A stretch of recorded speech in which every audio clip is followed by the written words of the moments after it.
Hi అండి, నేను మీ Sajida. Welcome to Sajida's kitchen. ఇవాల్టి వీడియోలో వినాయకుడికి ఎంతో ప్రీతికరమైన మొదక్ రెసిపీని చూపించబోతున్నాను. చాలా సాఫ్ట్గా, చాలా టేస్టీగా, నోట్లో వేసుకుంటే ఇట్టే కరిగిపోతాయన్నమాట. చాలా చాలా బాగుంటాయండి. ఇంకొకటి ఏంటంటే వీటిని ప్రిపేర్ చేయడానికి ఏమాత్రం కష్టపడాల్సిన పనే లేదు, ఉడికించాల్సిన పని లేదు, అలాగే స్టీమ్ చేయాల్సిన పని కూడా లేదనమాట. చాలా ఈజీగా ఈ రుచికరమైన మొదట్లను అయితే ప్రిపేర్ చేసుకోవచ్చు. సో మీరు కూడా తప్పకుండా ట్రై చేయండి. ఇప్పుడైతే ఎలా తయారు చేసుకోవాలో చూసేద్దాం. ఫస్ట్ అయితే ఒక మిక్సింగ్ బౌల్ తీసుకొని ఇందులోకి 1 కప్పు వరకు బొంబాయి రవ్వని తీసుకోండి. నెక్స్ట్ ఇందులోకి 2 టేబుల్ స్పూన్ల వరకు మిల్క్ పౌడర్ని యాడ్ చేసుకోండి. ఇప్పుడు ఈ రెండు బాగా కలిసేలా ఒకసారి చక్కగా కలుపుకోవాలండి. ఒకవేళ మీ దగ్గర మిల్క్ పౌడర్ లేకపోతే పాల మీగడ ఉంటుంది కదండి, సో ఆ మీగడని ఒక 2 టేబుల్ స్పూన్ల వరకు వేసుకోండి, సరిపోతుంది. ఇలా ఈ రెండింటిలో నుంచి ఏది వేసుకున్నా సరే మనకు కోవా లాంటి టేస్ట్ అయితే యాడ్ అవుతుందన్నమాట. సో ఇప్పుడు ఇందులోకి ఒక 1/2 కప్పు వరకు కాచి చల్లార్చిన చిక్కటి పాలను అయితే యాడ్ చేసుకోవాలి. ఈ పాలన్నీ ఒకేసారి వేయకుండా ఫస్ట్ అయితే సగం పాలు వేసుకోండి. ఇలా సగం పాలు వేసి ఒకసారి రవ్వని బాగా కలుపుకొని తర్వాత కన్సిస్టెన్సీ చెక్ చేసుకొని మిగతా సగం అయితే యాడ్ చేసేసుకుందాము. ఇక్కడ 1/2 కప్పు పాలు కరెక్ట్గా సరిపోయాయండి. ఇప్పుడైతే ఈ పాలన్నీ రవ్వలో బాగా కలిసేలా కలుపుకుందాము. మనకు ఈ బ్యాటర్ అనేది, అంటే ఈ పిండి అనేది మరీ ముద్దగా ఉండకూడదండి, ఇలా కొంచెం లూజ్గా ఉండాలన్నమాట. సో ఇలా కలుపుకున్న తర్వాత ఇప్పుడైతే ఈ పిండిని మనము ఒక 15 నిమిషాల వరకు నానపెట్టుకుందాము. సో మూత పెట్టేసి ఏదైనా పని ఉంటే చూసుకోవచ్చు అనమాట. ఈలోపు 15 నిమిషాల తర్వాత మూత తీసి చూద్దాము. చూడండి, రవ్వ అనేది పాలల్లో చక్కగా నానిపోయి మనకు ఈ పిండి అనేది కొంచెం ఇలా థిక్గా అవుతుందనమాట. సో ఇప్పుడైతే చేతితో ఈ పిండిని బాగా సాఫ్ట్గా కలుపుకోవాలండి. ఒకవేళ పిండి చేతికి అంటుకున్నట్టుగా అనిపించినట్లయితే కొద్దిగా నూనె కానీ లేదా నెయ్యి కానీ అప్లై చేసుకొని పిండిని అయితే సాఫ్ట్గా అయ్యేంతవరకు కలుపుకోండి. ఇక్కడ చూస్తున్నారు కదండి, ఇలా పిండి మనకు సాఫ్ట్గా ఉంటుందన్నమాట. సో ఇలా కలుపుకున్న తర్వాత ఇప్పుడు ఈ పిండి ముద్దని మనము 2 పార్ట్స్లా డివైడ్ చేసుకోవాలి.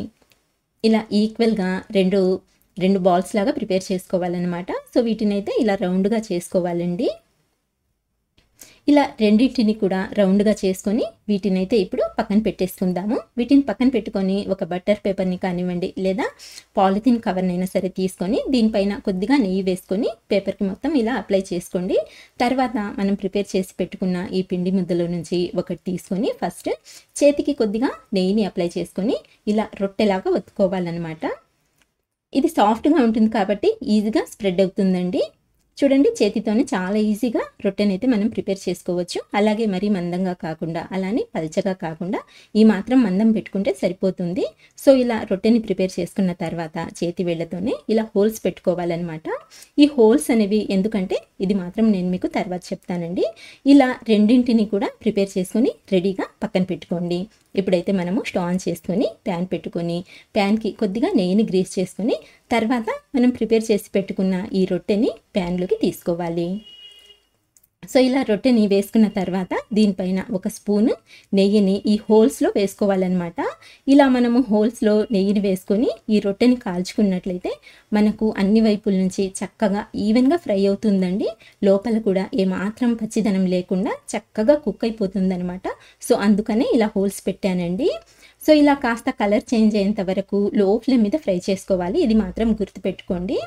ఇలా మనకు మంచి గోల్డెన్ షేడ్ వచ్చిన తర్వాత ఇంకొక వైపుకి టర్న్ చేసుకొని రెండో వైపు కూడా మంచి గోల్డెన్ కలర్ వచ్చేంత వరకు అటు ఇటు తిప్పుతూ లో ఫ్లేమ్ మీద ఫ్రై చేసుకోవాలి. చూడండి, రెండు వైపుల నుంచి కూడా ఎంత చక్కగా వేగిపోయిందో. సో ఇలా ఫ్రై చేసుకున్న ఈ రొట్టెనైతే ఇప్పుడు మనము ఒక ప్లేట్లోకి తీసేసుకుందాము. మిగతా రొట్టెని కూడా సేమ్ ఇదే విధంగా ఫ్రై చేసుకొని తీసుకుందాము. ఇప్పుడైతే వీటిని కాసేపు చల్లారేంత వరకు అలా పక్కన పెట్టేసి ఇవి చల్లారిన తర్వాత వీటిని చిన్న చిన్న ముక్కల్లాగా తుంచుకోవాలన్నమాట. ఇక్కడ చూడండి, ఇలా అన్ని తుంచుకున్న తర్వాత వీటిని పక్కకు తీసుకొని ఇప్పుడైతే ఒక మిక్సర్ జార్ని తీసుకుందాము. సో ఇలా మిక్సర్ జార్ తీసుకున్న తర్వాత ఈ రొట్టె ముక్కల్ని మిక్సర్ జార్లోకి యాడ్ చేసుకొని ఒకసారి మిక్సీ పట్టుకొని తీసుకోవాలండి. ఇది మనము మిక్సీ పట్టిన తర్వాత మరీ మెత్తటి పౌడర్ లాగా అయితే మాత్రం కాదు, ఇలా కొంచెం బరకగా ఉంటుందన్నమాట. సాఫ్ట్గా ఉంటుంది, కాకపోతే కొంచెం ఇలా రవ్వ లాగా ఉంటుంది. సో ఇలా గ్రైండ్ చేసుకున్న ఈ పౌడర్ని అయితే ఇప్పుడు మనము అదే ప్యాన్లోకి ట్రాన్స్ఫర్ చేసేసుకుందాము. ఇలా మొత్తం పొడిని వేసుకున్న తర్వాత ఇప్పుడు మనము ఇదే మిక్సర్ జార్ని మళ్ళీ తీసుకొని ఇందులోకి 1 కప్పు వరకు పంచదారని వేసుకొని మరోసారి మిక్సీ పట్టుకొని తీసుకుందాము. 1 కప్పు పంచదార అయితే స్వీట్‌నెస్ కరెక్ట్‌గా సరిపోతుందండి. ఇక్కడ చూస్తున్నారు కదండీ! ఇలా మెత్తగా పౌడర్ లాగా గ్రైండ్ చేసుకున్న ఈ పంచదార పొడిని కూడా ఇందులోకి యాడ్ చేసేసుకోవాలి. ఇప్పుడైతే ఈ 2 బాగా కలిసేలా ఇలా చేతితో చక్కగా కలుపుకోవాలనమాట. సో, ఇలా బాగా కలుపుకున్న తర్వాత ఈ మిశ్రమాన్నయితే పక్కన పెట్టుకొని స్టవ్ ఆన్ చేసుకొని ఒక ప్యాన్ పెట్టుకొని ఇందులోకి ఒక 2 లేదా 3 టేబుల్ స్పూన్ల వరకు నెయ్యిని వేసుకొని, నెయ్యి కరిగిన తర్వాత కొన్ని జీడిపప్పు పలుకులు, కొన్ని బాదం పప్పు పలుకుల్ని వేసి వీటిని లైట్ గోల్డెన్ షేడ్ వచ్చేంత వరకు ఫ్రై చేసుకోండి. ఇలా కాస్త కలర్ చేంజ్ అయిన తర్వాత కొన్ని కిస్మిస్‌లని కూడా యాడ్ చేసుకొని ఇప్పుడు ఇవన్నీ మంచి గోల్డెన్ షేడ్ వచ్చేంత వరకు అయితే ఫ్రై చేసుకోవాలి. సో, ఇలా ఫ్రై చేసుకున్న ఈ డ్రై ఫ్రూట్స్‌ని అయితే డైరెక్ట్‌గా వేడివేడిగా ఉన్నప్పుడే మనం ముందుగా ప్రిపేర్ చేసి పెట్టుకున్న ఈ రవ్వ మిశ్రమంలోకి యాడ్ చేసుకొని మంచి ఫ్లేవర్ కోసం కొద్దిగా యాలుకల పొడిని కూడా వేసేసుకొని ఇప్పుడు ఇవన్నీ బాగా కలిసేలా మరోసారి బాగా కలుపుకోవాలి. ఇక్కడ కలిపేటప్పుడు నెయ్యి వేడిగా ఉంటుంది కాబట్టి కొంచెం జాగ్రత్తగా కలుపుకోండి. అలాగే మనము మొత్తం అంతా బాగా కలుపుకున్న తర్వాత మనకు ఈ మిశ్రమం అయితే ఇలా కొంచెం ముద్దలాగా అవుతుందండి. ఇప్పుడైతే మొదక్ మోల్డ్‌ని తీసుకొని లోపల వైపు ఇలా నెయ్యిని అప్లై చేసుకొని తర్వాత దీన్ని ఇలా క్లోజ్ చేసేసుకొని మనం ముందుగా ప్రిపేర్ చేసి పెట్టుకున్న ఈ మిశ్రమంలో నుంచి కొద్దిగా మిశ్రమాన్ని తీసుకొని ఫస్ట్ ఇలా కొద్దిగా వేసుకొని చేతి వేళ్ళతో టైట్‌గా ప్రెస్ చేయండి. సో, ఇలా ప్రెస్ చేసుకున్న తర్వాత ఇప్పుడు మనం ఈ మిశ్రమంలో నుంచి కొద్దిగా తీసుకొని ఇందులో ఎంత పడుతుందో అంతైతే తీసుకోవాలన్నమాట. సో, ఇలా యాడ్ చేసుకొని టైట్‌గా ప్రెస్ చేసుకొని తర్వాత దీన్ని ఓపెన్ చేసుకోవాలి. అంతేనండి. మనకు చక్కటి షేప్‌లో మొదకైతే రెడీ అయిపోతుంది.